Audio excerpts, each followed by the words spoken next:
Abonnez-vous et cliquez aussi sur la petite cloche de notification pour ne rien rater de nos prochaines vidéos. N'oubliez pas de partager aussi la vidéo et de la liker. Bonjour à tous, j'espère que vous allez bien, moi ça va très bien. On se retrouve aujourd'hui donc sur une nouvelle vidéo. Aujourd'hui nous allons parler donc du futur et éventuel troisième temple dans tous ses détails. Je vais vous donner donc les versets bibliques qui parlent de la reconstruction de ce troisième temple. Je vous parlerai également de ce qui se passe actuellement en Israël, où en sommes-nous, quelles sont les mentalités par rapport à la reconstruction de ce temple, et je vous parlerai également d'autres théories qui annoncent non pas une reconstruction du temple par les mains de l'homme, mais directement le temple céleste, c'est-à-dire la nouvelle Jérusalem qui descendra du ciel et qui viendra s'instaurer sur le mont des Oliviers. Donc aujourd'hui, il y a vraiment beaucoup d'interprétations, beaucoup de discussions autour de ce temple, et si je me suis décidé aujourd'hui à vous faire cette vidéo, c'est pour pouvoir éclaircir les zones d'ombre et pouvoir justement vous apporter tout ce qu'il y a à savoir sur ce troisième temple qui est censé abriter donc l'Antichrist, qui viendra donc sur Terre pendant la période de 7 ans des grandes tribulations qui arrivent dans un futur assez proche. Et aujourd'hui, j'ai reçu donc une vidéo par un frère qui parlait donc tout simplement d'une construction, déjà des fondations du temple. Donc je vous montre cette vidéo et on se retrouve juste après.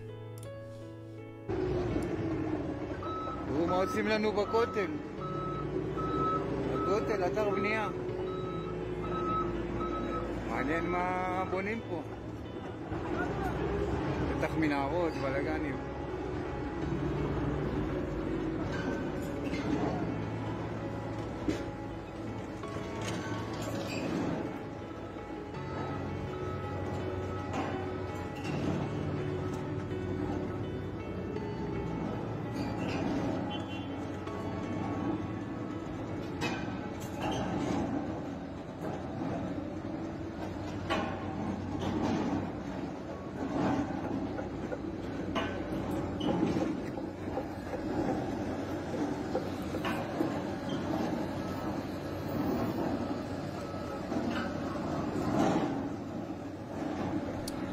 Alors, ce que nous voyons sur cette vidéo, alors je ne connais pas malheureusement l'origine de cette vidéo, mais ce que nous voyons, c'est tout simplement des engins de chantier qui sont à l'œuvre pour couler des fondations de béton.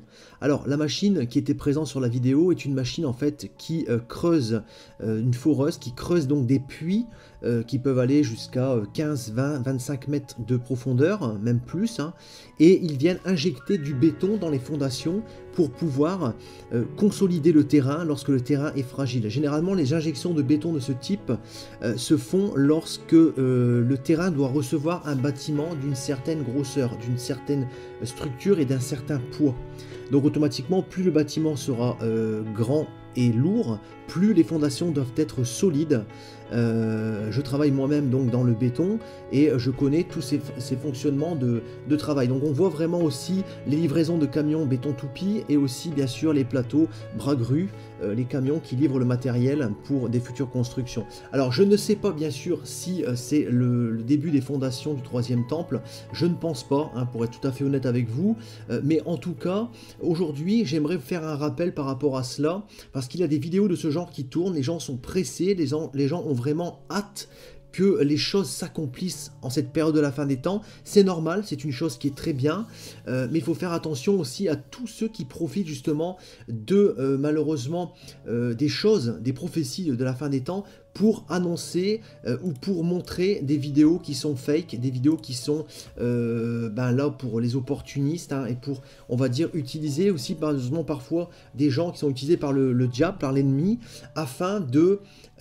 discréditer la parole de Dieu, afin de faire tomber les gens dans une tristesse, dans des problèmes, parce que voilà, ils n'arrivent pas à voir l'aboutissement des promesses du Seigneur. Vous savez, malheureusement, la parole de Dieu, pas malheureusement, la parole de Dieu nous dit que à la fin des temps, il y aura aussi des gens qui diront où est la promesse de son avènement, où est la promesse de son avènement.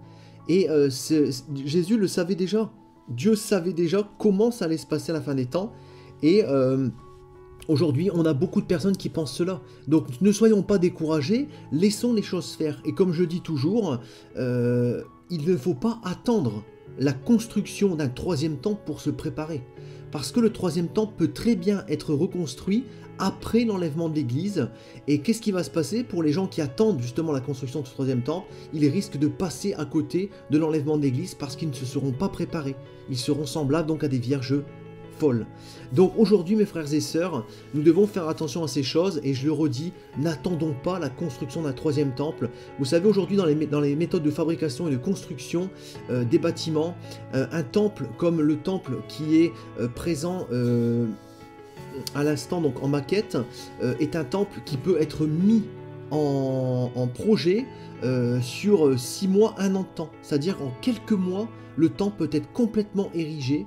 Donc il ne faut pas attendre. Et ce temple peut très bien arriver à construction juste après l'enlèvement de l'église. Donc attention, voilà ce que je voulais vous dire par rapport à cela.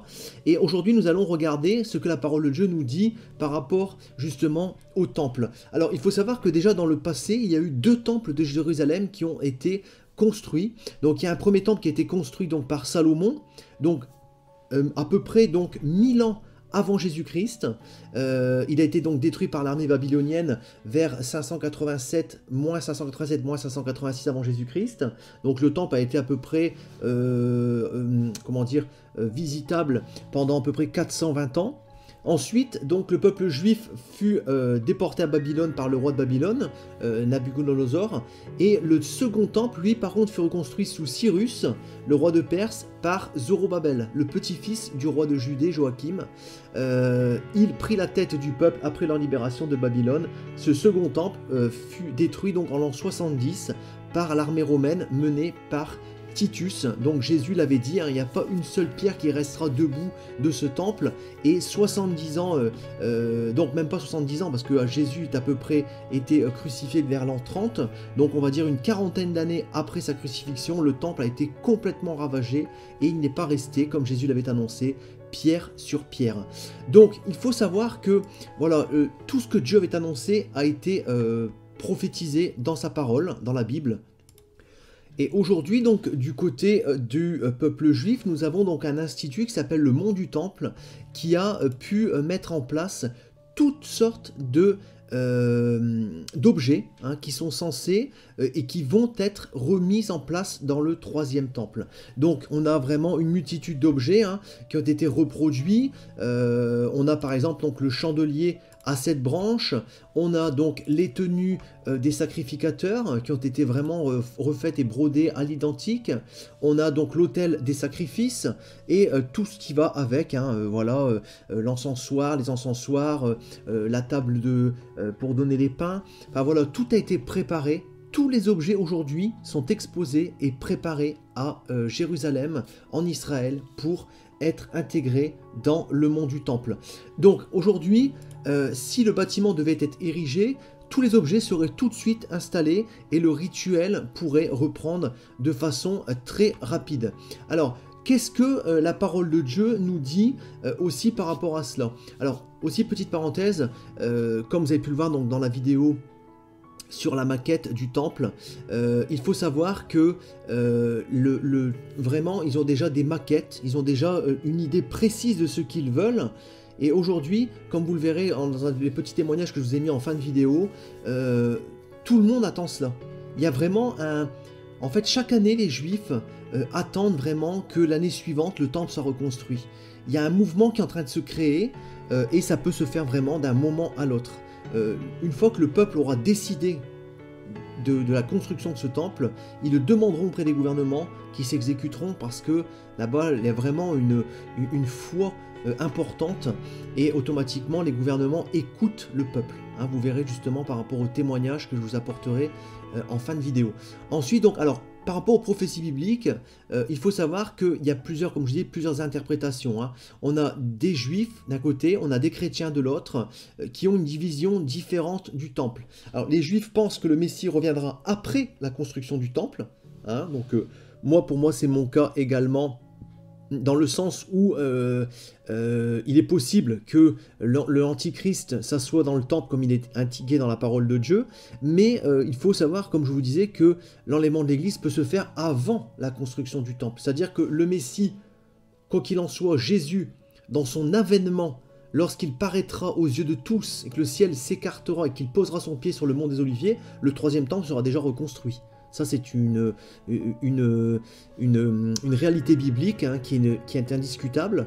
Cependant, l'enlèvement de l'Église, cet événement secret que Dieu a caché dans sa parole et qu'il révèle par son esprit à ses enfants en cette période de la fin des temps, et ben cet événement secret peut se produire bien sûr avant la construction du troisième temple. Donc il faut faire attention et de ne pas attendre, comme je vous disais, la construction de ce temple pour se préparer. Aujourd'hui donc, il y a certaines interprétations donc, eschatologiques des chrétiens qui laissent penser que le troisième temple habitera l'Antichrist, qui précipitera le monde dans le chaos avant le retour de Jésus. Alors tout ça, ça fait partie aussi des prophéties d'Ézéchiel, qu'on va pouvoir lire juste après. C'est des choses qui sont complètement claires. L'Antichrist doit s'asseoir dans un temple et faire même arrêter les sacrifices. Hein. Donc on le voit bien, on va le voir dans les versets un petit peu plus loin. Il y a d'autres interprétations aussi qui existent, comme je vous disais, donc le fait que le temple ne sera pas reconstruit de la main de l'homme et que ce sera directement la Jérusalem céleste qui va descendre et s'instaurer sur le mont des Oliviers. Ce sera donc un temple que Dieu aura créé dans le ciel, qui va descendre de façon miraculeuse et spectaculaire, et ça va choquer le monde entier aussi. Hein. Donc ça on ne sait pas, comment ça va se passer. Moi je suis plus dans le sens de penser qu'il y aura un troisième temple qui va être construit. Hein, je vous donnerai justement pourquoi je pense comme ça. Et aussi que justement, parce que l'Antichrist doit faire cesser les sacrifices, donc aujourd'hui il n'y a pas de sacrifices qui sont faits en Israël, donc il faut que le temple soit reconstruit, qu'il y ait des sacrifices pour qu'il puisse les arrêter. Hein, donc voilà déjà la première des choses sur lesquelles les choses me font penser qu'il va y avoir un troisième temple de reconstruit. Et aujourd'hui, par rapport à cela, on a plusieurs prophéties qui en parlent dans la parole de Dieu. On a donc dans Matthieu 24, chapitre 24, donc verset 15, c'est pourquoi lorsque vous verrez l'abomination de la désolation, donc là il parle de l'Antichrist, dont a parlé le prophète Daniel, établi en lieu saint, que celui qui lit fasse attention. Donc il va y avoir cette abomination, cet Antichrist qui sera donc dans le lieu saint. Hein, donc il va être vraiment présent. Et on voit aussi dans 2 Thessaloniciens chapitre 2 versets 3 à 4 que personne ne vous séduise d'aucune manière, car il faut que l'apostasie, donc l'abandon de la foi chrétienne que l'on vit actuellement, soit arrivé auparavant, donc là on est en plein dedans, et qu'on ait vu paraître l'homme du péché, le fils de la perdition, l'adversaire qui s'élève au-dessus de tout ce qu'on appelle Dieu, et de ce que l'on adore, jusqu'à s'asseoir dans le temple de Dieu, se proclamant lui-même Dieu. Donc on voit que l'homme du péché, le fils de la perdition, l'Antichrist, l'impie, il a plusieurs noms, hein, va s'asseoir dans le temple de Dieu, se proclamant lui-même Dieu. Voilà pourquoi je pense aussi qu'il y aura un troisième temple humain qui sera reconstruit. Alors on ne sait pas quand, comme je disais, tout est prêt. Hein, et on voit aussi qu'il faut que l'on ait vu paraître l'homme de la perdition, le fils du péché, hein, et il faut qu'on le voit paraître. Donc attention, on peut le voir paraître, mais qu'il ne soit pas encore en fonction. Donc il faut faire attention aussi, parce que les gens s'attendent à voir l'Antichrist qui va commencer à faire tout et n'importe quoi, pour commencer à se préparer. Là c'est pareil, c'est un très gros risque de rater l'enlèvement de l'Église, parce que l'Antichrist peut très bien émerger, comme par exemple un premier ministre, qui ensuite va devenir président, mais il peut rester plusieurs années comme Premier ministre, on saura que c'est lui, mais il ne sera pas encore en fonction. Donc c'est exactement la même chose avec l'Antichrist. Hein. Il peut émerger, nous allons le reconnaître, parce que Dieu nous permettra de le reconnaître, mais il ne sera peut-être pas encore en fonction. Donc il faut faire attention mes frères et sœurs, parce que comme je vous dis, le diable est rusé, et aujourd'hui, voilà, il faut vraiment faire attention à tous ces petits détails que malheureusement beaucoup de personnes ne voient pas, à cause justement peut-être de la précipitation, à cause de l'affolement, à cause aussi parfois de l'enthousiasme. On a beaucoup d'enthousiasme, on veut voir l'Antichrist, on veut voir le troisième temple, on veut voir le retour du Seigneur Jésus, on veut voir l'enlèvement de l'Église, et parfois on oublie de lire entre les lignes, où on ne se laisse pas assez guider par l'esprit, on écoute plutôt notre propre esprit. Ensuite, on peut lire aussi un autre chapitre, dans l'Apocalypse chapitre 11 du verset 1 à 2, on me donna un roseau semblable à une verge en disant « Lève-toi et mesure le temple de Dieu, l'autel et ceux qui y adorent, mais le parvis extérieur du temple, laisse-le en dehors et ne le mesure pas, car il était donné aux nations et elles fouleront aux pieds la ville sainte pendant 42 mois. » Donc là, on voit aussi dans ce passage que les 42 mois représentent donc les 3 ans et demi de la toute fin de la grande tribulation, qui est divisée donc en 2 parties de 3 ans et demi, donc 7 ans de grande tribulation. La première partie assez calme, la deuxième partie avec beaucoup de carnage, de guerre, et justement les nations qui vont se précipiter à Jérusalem et qui vont fouler aux pieds le parvis extérieur d'un temple. Donc là on en parle clairement, hein. Le parvis extérieur du temple sera livré aux nations qui vont le fouler aux pieds pendant les 3 dernières années et demie de la grande tribulation. Et là le Seigneur nous dit, lève-toi et mesure le temple de Dieu. Donc on voit bien qu'il y a un temple de Dieu qui montre encore une fois de plus, et ben tout simplement la construction d'un 3e temple qui doit intervenir. On peut continuer aussi dans Zacharie chapitre 12 versets 10 à 14. Alors je répandrai sur la maison de David et sur les habitants de Jérusalem un esprit de grâce et de supplication. Ils tourneront les regards vers moi, celui qu'ils ont percé, ils pleureront sur lui comme on pleure sur un fils unique, ils pleureront amèrement sur lui comme on pleure un premier-né. En ce jour-là, le deuil sera grand à Jérusalem, comme le deuil d'Adadrimon dans la vallée de Méguidon. Le pays sera dans le deuil, chaque famille séparée, la famille de la maison de David séparée et les femmes à part, la famille de la maison de Nathan séparée et les femmes à part, la famille de la maison de Lévi séparée et les femmes à part, la famille de Shimei séparée et les femmes à part, toutes les familles, chaque famille séparée et les femmes à part. Donc là, il y aura vraiment un grand deuil parce que le peuple hébreu, les juifs actuels, vont se rendre compte de, grâce à l'ouverture d'esprit que Dieu va faire tomber sur cette terre, et ben que Jésus est le Dieu vivant qui est venu sur cette terre et qu'ils n'ont pas considéré. Malheureusement, aujourd'hui, nous avons beaucoup de personnes dans le peuple israélien qui pensent que Jésus est le fils d'une prostituée, qui n'est qu'un simple homme, qui est un imposteur, qui n'est quelqu'un absolument pas à considérer. Il n'est absolument pas reconnu par le peuple hébreu aujourd'hui. Et là, la parole de Dieu nous dit clairement, le prophète Zacharie a prophétisé, venant de Dieu, qu'ils pleureront amèrement quand ils se rendront compte que Dieu est venu les visiter en la personne de Jésus-Christ. Et ils vont reconnaître Jésus comme le Dieu vivant, comme le Messie. Et c'est là qu'ils vont tout simplement ouvrir les yeux selon la volonté du Seigneur. C'est vraiment très très beau parce que on voit l'amour du Seigneur qui va rappeler le premier peuple élu avec bien sûr tous ses enfants dans le monde. Hein. Dieu va essayer vraiment de sauver un maximum de personnes. Et en tout cas, ben voilà, alléluia, gloire à Dieu pour cet amour incroyable qui nous témoigne. Donc voilà mes frères et sœurs, aujourd'hui ce que je voulais vous dire par rapport au 3e temple de Jérusalem. Alors aussi nous pouvons terminer par aussi une prophétie qui avait été annoncée concernant donc une génisse rouge qui devait naître, annonçant donc voilà les prophéties, l'avancement de la fin des temps. C'est un événement qui est très important attendu par le peuple juif. Et aujourd'hui nous avons donc une vache qui est née, il y a de ça déjà quelques années, qui est complètement rousse. Donc là ils sont en train vraiment de l'étudier sous toutes les coutures hein, pour voir justement si elle est parfaitement rousse, parce qu'elle doit vraiment avoir aucune tache de noir. Et là ils ont été vraiment saisis de voir que voilà, ce que Dieu avait annoncé c'est concrétisé. Donc on a vraiment beaucoup d'avancements prophétiques, hein, les déserts qui refleurissent, le fait que l'Israël commence à exporter les fruits, alors que voilà on est en plein désert, on a des arbres fruitiers qui poussent et qui restent en vie. Hein, on a des choses quand même spectaculaires, incroyables, qui sont vraiment contre nature, que Dieu permet de mettre en place afin justement de montrer l'avancement prophétique au peuple juif. Et donc voilà, on a toutes ces choses.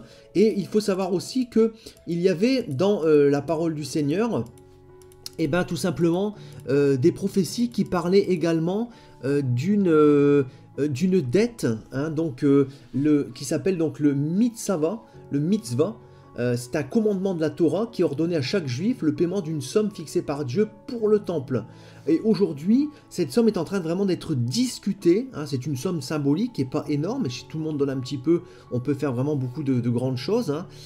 On sait aussi que le président Donald Trump a beaucoup œuvré pour notamment restituer Jérusalem comme capitale d'Israël, pour faire en sorte que la terre sainte redevienne vraiment une terre sainte, où le peuple hébreu se sente bien, où le peuple hébreu a retrouvé ses sources, hein, qui ont quand même été dispersées, il faut le rappeler, pendant 2600 ans, ils ont été dispersés aux quatre coins du monde, et aujourd'hui, ils sont retournés tous, comme la prophétie l'avait annoncé, sur leur terre natale, avec vraiment, voilà, beaucoup de plaisir, beaucoup de bonheur qu'ils sont en train de retrouver, ils sont en train de remettre en place vraiment toutes les choses que Dieu demandait à l'époque, et l'élévation de ce troisième temple est vraiment imminent. C'est vraiment quelque chose d'imminent. Et comme je vous disais, donc cette dernière taxe, le mitzvah, qui donc symbolise tout simplement à peu près un demi-cycle d'argent qui vaut à peu près donc 4 euros, c'est une somme en fait que les gens vont devoir mettre en place pour pouvoir ériger ce temple et mettre les choses, comme je vous ai mis les articles, vous pourrez les lire avec un peu plus de précision. Donc voilà ce que je voulais vous dire aujourd'hui sur ce troisième temple. Donc on voit que les choses sont vraiment imminentes, je le répète, hein, n'attendons pas la construction de ce temple pour se préparer, parce que l'enlèvement de l'église peut très bien arriver avant même que la première pierre ne soit posée. Il faut vraiment être prêt aujourd'hui, il ne faut pas attendre de voir certaines choses. Le Seigneur nous a parlé des signes de la fin des temps, l'apostasie. Les deux derniers grands signes, c'est l'apostasie et donc l'abandon de la foi. Les gens qui vont dire, bah non, le Seigneur tarde dans l'accomplissement de sa promesse, donc on abandonne, on en a marre. Voilà, l'abandon. Et aussi l'apparition de l'Antichrist. Non pas dans son règne, mais simplement l'apparition sur la scène mondiale. Donc on va le reconnaître, comme je vous disais, il peut très bien ne pas être en fonction, hein, mais en tout cas, on doit le voir apparaître. Et c'est après cela que l'Église disparaîtra. Donc nous devons vraiment suivre l'actualité, comme Jésus l'a dit, hein, nous devons suivre les avancements prophétiques, c'est des choses qui restent. D'ailleurs, je ferai une vidéo pour savoir un petit peu qu'est-ce qui reste dans ces avancements prophétiques. Et aussi, mes frères et sœurs, voilà, vous savez qu'aujourd'hui, le troisième temple, pour moi, c'est quelque chose qui va être reconstruit par la main de l'homme. Tous les objets sont prêts, c'est vraiment imminent, c'est dans un futur extrêmement proche. C'est vraiment en pourparler énormément actuellement en Israël. Je vais vous laisser justement sur ces témoignages de deux grands experts qui vivent actuellement en Israël et qui parlent de ces choses. Et on se retrouve donc très bientôt pour une prochaine vidéo. Voilà, soyons préparés mes frères et sœurs. Je vous souhaite une très bonne journée, soyez bénis et je vous dis donc à très bientôt. Les prochaines étapes, aujourd'hui, ça y est, le pays d'Israël est construit, il s'améliore de jour en jour et c'est très bien. Depuis 2000, je ne sais pas si on est en avance ou si on est en retard, parce que ça fait 2000 ans qu'on dit l'année prochaine à Jérusalem reconstruit, mais c'est le mont du temple. Et c'est le temple de Jérusalem, le Machon Hamikdash, voilà, qui s'occupe de reconstruire qui a remis tous les objets qui vont être utilisés dans le troisième temple, qui ont tout refait, les habits du Kohen Gadol, les habits des prêtres, les instruments de musique, l'autel, le chandelier, d'accord, le chandelier, la menorah, donc qui représente la menorah qui se trouve en vieille la table des pains, qui représente le matériel, etc. Bref, tout est prêt en vérité, du point de vue ustensile, tout est prêt pour le troisième temple. À la fin, c'est quoi ce temple? C'est la maison de Dieu, une maison de Dieu pour toutes les nations. Donc finalement, si on arrive à unir les 7 milliards d'humanité plutôt que de se faire la guerre... ממדינת ישראל שיכולה לשנות את המציאות הזאת, אנחנו, כל אחד ואחד מאיתנו יכול להשפיע על ההנהגה שלה, ורצוי שישפיע על ההנהגה שלה לשנות את היחס להר הבית. לשנות מהקצה לקצה, להכיר בו כמקום קדוש, לאפשר ליהודים חופש פולחן שם, לכל העמים, אבל גם ליהודים, וחופש גישה למקום הזה, ולהחזיר לו את תפארתו. Quand on détaille, ça va aller tellement vite qu'on va avoir l'impression qu'il tombe d'en haut. Il ne va pas tomber d'en haut construit. Ou alors, on peut dire une autre façon, il y en a qui, Ramban explique qu'il est construit en haut, dans le monde d'en haut, il est déjà construit. Donc nous, on n'a plus qu'à le construire dans le monde d'en bas pour que la Shekhinah, pour que la présence divine tombe d'en haut, du haut vers le bas. C'est ça quand on dit qu'il va tomber d'en haut. Donc, יש עדר של פרות אדומות שמכון המקדש מגדל ברמת הגולן, ובחצי שנה האחרונה נולדה שם פרה אדומה. אם היא תגיע לגיל 2 ויום ועדיין תהיה אדומה תמימה, כלומר שלא יהיו לה אפילו 2 שערות לא אדומות על גופה, יהיה אפשר לחדש את התהליך הזה, לחדש את ימינו כקדם, לחדש את הטהרה בישראל, בתהליך סבוך אבל אפשרי. אנחנו מרחק מאוד קצר מזה. אם מדינת ישראל הייתה יוזמת את זה בעצמה ולא משאירה את זה לגופים פרטיים לעשות את ה... Le point de départ, c'est Ezekiel finalement, hein, qui a, dans sa prophétie, avant même que le deuxième temple soit construit, a dit voilà comment sera le troisième temple en donnant toutes les mesures précises et voilà ce qu'on va y faire. Les musulmans veulent le troisième temple. Je parlais avec beaucoup de musulmans à Jérusalem qui attendent qu'une seule chose, c'est de sortir des synagogues, des mosquées, des églises, qu'il y ait un lieu de prière pour tous ensemble.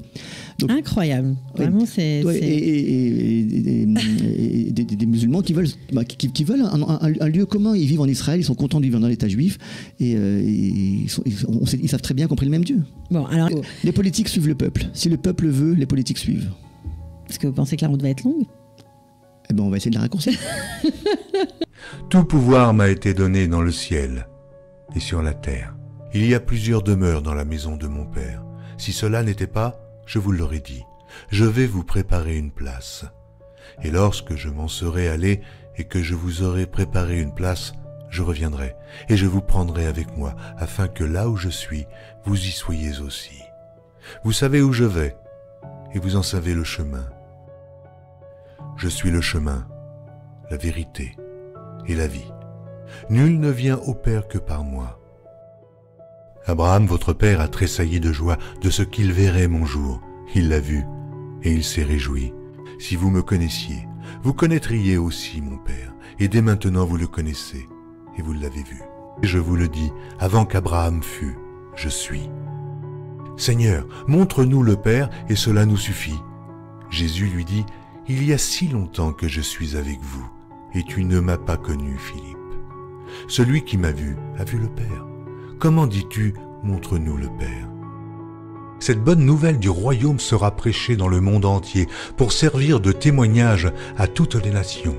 Celui qui croira et qui sera baptisé sera sauvé, mais celui qui ne croira pas sera condamné. Je m'étonne que vous vous détourniez si promptement de celui qui vous a appelé par la grâce de Christ pour passer à un autre évangile. Aucun mensonge ne vient de la vérité. Sinon celui qui nie que Jésus est le Christ, celui-là est l'antéchrist, qui nie le Père et le Fils. Quiconque nie le Fils n'a point non plus le Père. Quand un ange du ciel annoncerait un autre évangile que celui que nous vous avons prêché, qu'il soit anathème. Moi, Jésus, j'ai envoyé mon ange pour vous attester ces choses. Je le déclare à quiconque entend les paroles de la prophétie de ce livre. Si quelqu'un y ajoute quelque chose, Dieu le frappera des fléaux décrits dans ce livre. Et si quelqu'un retranche quelque chose des paroles du livre de cette prophétie, Dieu retranchera sa part de l'arbre de la vie et de la ville sainte décrits dans ce livre. Ces paroles sont certaines et véritables. Et le Seigneur, le Dieu des esprits des prophètes, a envoyé son ange pour montrer à ses serviteurs les choses qui doivent arriver bientôt. Et voici, je viens bientôt. Heureux celui qui garde les paroles de la prophétie de ce livre.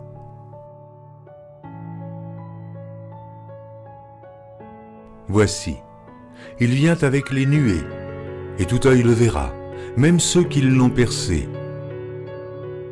Et toutes les tribus de la terre se lamenteront à cause de lui. Oui, Amen. Je suis le rejeton et la postérité de David, l'étoile brillante du matin.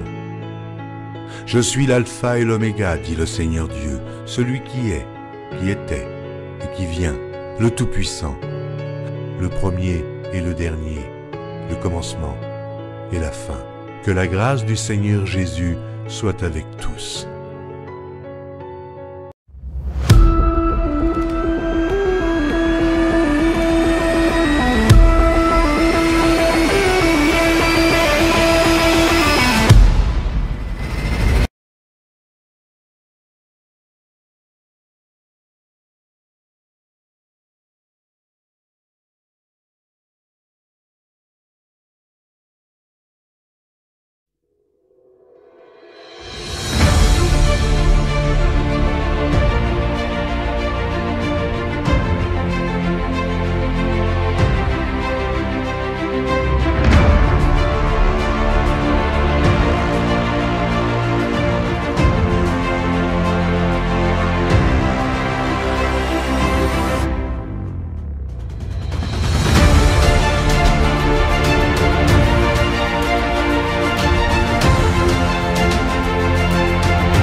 Abonnez-vous et cliquez aussi sur la petite cloche de notification pour ne rien rater de nos prochaines vidéos. N'oubliez pas de partager aussi la vidéo et de la liker.